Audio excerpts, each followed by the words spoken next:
उससे ये फ़ायदा हुआ और हम सीधे हाई कोर्ट की ओर मूव किए। हाई कोर्ट में मुझे लगता है कि इतिहास में पहली बार ऐसा हुआ होगा कि कोई रिट पिटीशन में तत्काल संज्ञान लेते हुए उसी दिन उन्होंने आदेश जारी कर दिया। तो वो विडंबना ये थी कि उस जाति का परिवार वहाँ रहता नहीं था, वो लोग बाहर में रहते थे। तो इसके लिए हमने आवेदन लिखा कि नहीं, अब जब वो परिवार यहाँ रहता नहीं है, सिर्फ वोटर लिस्ट में उसका नाम है, तो उससे हम संतुष्ट नहीं है। ठीक चुनाव से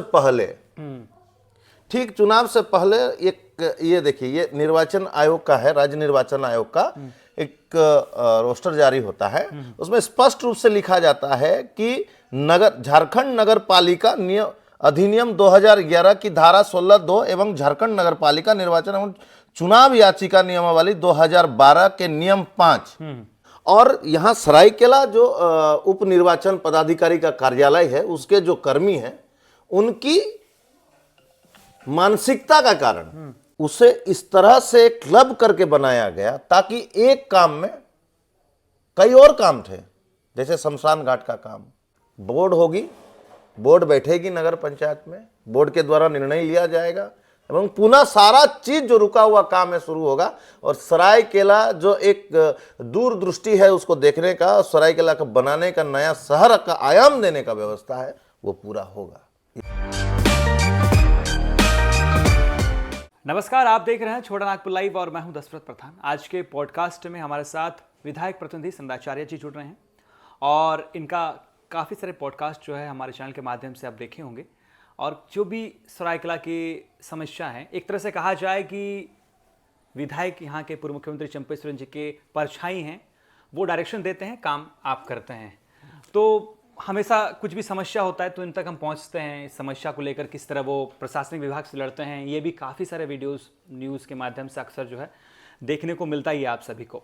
अब जो है सरायकेला में 35 वार्ड में चुनाव होने जा रहा है। नगर निकाय चुनाव को लेकर लंबा बहस हुआ, उसके बाद कोर्ट से फटकार लगने के बाद आखिरकार सरकार ने नगर निकाय चुनाव करने के लिए कवायद की और साथ ही साथ जो है अमूमन हमें लगता है 26 के बाद 27-28 के बाद जो है दृश्य पूरा क्लियर हो जाएगा। झारखंड मुक्ति मोर्चा आगे है, वो अपना कैंडिडेट की घोषणा भी कर चुकी हैं। और सरायकेला की बात की जाए तो सरायकेला में 10 वार्ड थी, इस बार 1 वार्ड बढ़ा है। तो ऐसे में जो नई संशोधित 2025 में जो नियम है, जिस नियम के तहत चुनाव होना है, उसको लेकर एक त्रुटि को लेकर लगातार आप सवाल खड़े कर रहे हैं और प्रशासन तक आप आज चुनाव आयोग तक भी पहुंचे हैं। देखिए, फ्रॉम द वेरी बिगनिंग जब हमें ये सूचना मिली कि रोस्टर जारी हो गया है, तो हमने उस रोस्टर को देखा और फिर वही विडंबना आई जो पिछले 2018 के चुनाव में विडंबना थी, वो अभी तक जारी है। तो हमने तत्काल उसके सारे दस्तावेज निकाले। जब हमने एक रिट पिटीशन फाइल की थी हाई कोर्ट में, और 3 दिन भूखे प्यासे अनशन में भी बैठे थे नगर पंचायत के सामने। उसके बाद विभाग में कुछ गोपनीय रूप से छुपाया जा रहा था, वो सार्वजनिक किया गया, उससे ये फ़ायदा हुआ और हम सीधे हाई कोर्ट की ओर मूव किए। हाई कोर्ट में मुझे लगता है कि इतिहास में पहली बार ऐसा हुआ होगा कि कोई रिट पिटीशन में तत्काल संज्ञान लेते हुए उसी दिन उन्होंने आदेश जारी कर दिया और उसमें स्पष्ट रूप से लिखा कि इस मामले को संज्ञान में लेते हुए रेस्पोंडेंट नंबर 2 जो जिला निर्वाचन पदाधिकारी उपायुक्त सरायकेला खरसवां को निर्देश दिया गया कि आप विदिन 2 हफ्ते के अंदर एप्रोप्रिएट ऑर्डर पास करने के बाद ही चुनाव कराइए। लेकिन दुर्भाग्य की बात थी कि उस समय जब ऑर्डर आया, उस समय चुनाव की घोषणा हो चुकी थी।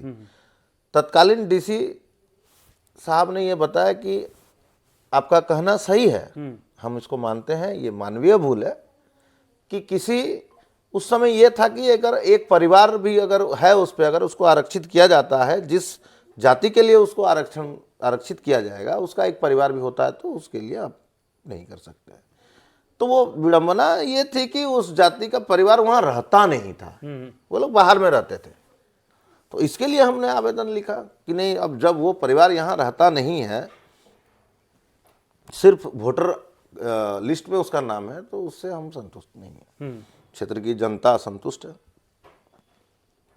फिर जब वो आया तो तब डीसी साहब ने कहा कि इस बार चुनाव का घोषणा हो चुका है, इसीलिए हम इसको आपका आवेदन अभी जो दिए हैं 16 तारीख था, तो बोले क्या अभी हम खारिज कर रहे हैं, लेकिन इसका एक प्रति इसको संलग्न करके हम लोग चुनाव आयोग को भेज दे रहे कि अगली बार इसको आरक्षित नहीं किया जाए। ठीक चुनाव से पहले एक ये देखिए, ये निर्वाचन आयोग का है, राज्य निर्वाचन आयोग का एक रोस्टर जारी होता है।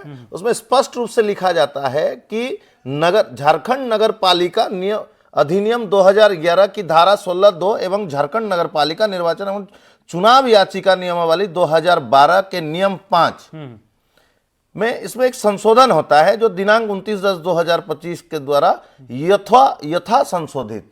तो उस संशोधन के अंदर एक नियमावली आती है कि आप अगर किसी वार्ड के लिए आरक्षण का आप तय करते हैं तो जिस जाति के लिए आप आरक्षण तय करते हैं उस जाति का मिनिमम 1% आबादी वहां होना चाहिए।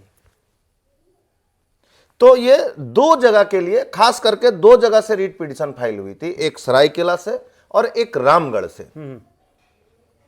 तो सरकार द्वारा निर्णय लिया जाता है और निर्वाचन आयोग को भेजा जाता है। तो निर्वाचन आयोग की अनदेखी और यहां सरायकेला जो उप निर्वाचन पदाधिकारी का कार्यालय है उसके जो कर्मी हैं उनकी मानसिकता के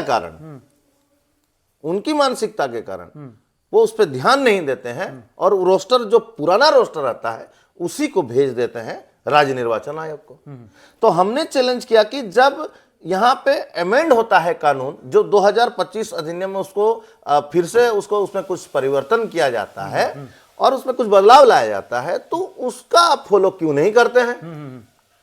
आनन फानन में एक चिट्ठी जारी होती है। हमने आवेदन दिया 3 तारीख को। तब 3 तारीख की डेट थी। 3/1/2026 को एक 10 नंबर वार्ड की जनता एक आवेदन देती है। उस आवेदन में स्पष्ट लिखा रहता है, देखिए यहां सैकड़ों लोगों ने साइन किया है और इसकी सूचना हम मुख्य निर्वाचन आयोग चुनाव आयोग रांची उनको देते हैं, मुख्य निर्वाचन आयोग नई दिल्ली को भी देते हैं और उपायुक्त सरायकेला खरसा सूचनार्थ एवं आवश्यक कार्रवाई हेतु भी देते हैं और सारे लोगों को डीपीआरओ सरायकेला जिला उप निर्वाचन पदाधिकारी सारे लोगों को देते हैं। इसमें सैकड़ों लोग साइन किए रहते हैं, एक आवेदन देते हैं और इसका तारीख होता है 3 तारीख को ये रिसीव होता है। लेकिन दुर्भाग्य की बात है कि 17 तारीख तक इस पे कोई संज्ञान नहीं लिया जाता है। वापस हम जब 17 तारीख को वहां पहुंचते हैं जिला कार्यालय, तब वो बुलाते हैं हमको 17 तारीख, ये आपका जो आवेदन था हम लोग उसका फाइल निकाले हैं और आप लोग आके थोड़ा सा देख लीजिए। तब आनन फानन में रविवार के दिन कल 18 तारीख को निर्वाचन आयोग को भेजा जाता है कि ये इसमें त्रुटि इसको है और इसको सुधारा जा सकता है। तो हम इसी बात को लेकर राज्य निर्वाचन आयोग पहुंचते हैं। उन्होंने कहा कि हमने देरी नहीं की, आपके विभागीय देरी है, उसमें हमारा कोई देरी नहीं है। 7 साल पहले हम रीट फाइल करते हैं, उस रीट को आप वहां से उठाते हैं, उठा के ये भी जारी कर देते हैं कि राज्य निर्वाचन आयोग द्वारा ये निर्णय लिया गया कि वार्ड नंबर 10 सरायकेला और रामगढ़ का वार्ड नंबर 28 आरक्षित नहीं होगा। अगर भी होगा तो उसके लिए आरक्षित होगा जिसका 1% उस जाति का वहां जनसंख्या हो। तो ये चला जाता है, लोगों को ऐसे चलते हैं। तो ये राज्य की विफलता है, चुनाव आयोग की विफलता है, जनता जिससे पीड़ित है। तो इसी बात को लेकर हम मुखर होकर आज चुनाव आयोग पहुंचते हैं और वहां मेरी बात रखते हैं। हमें आश्वस्त किया गया है कि 2 से 3 दिन के अंदर हमारी समस्याओं पर सुनवाई होगी और हमको पता है कि अगर ये लोग सीरियसली लेते हैं इस बात को तो होगा, नहीं तो फिर हम लोग उच्च न्यायालय का रुख फिर से करेंगे।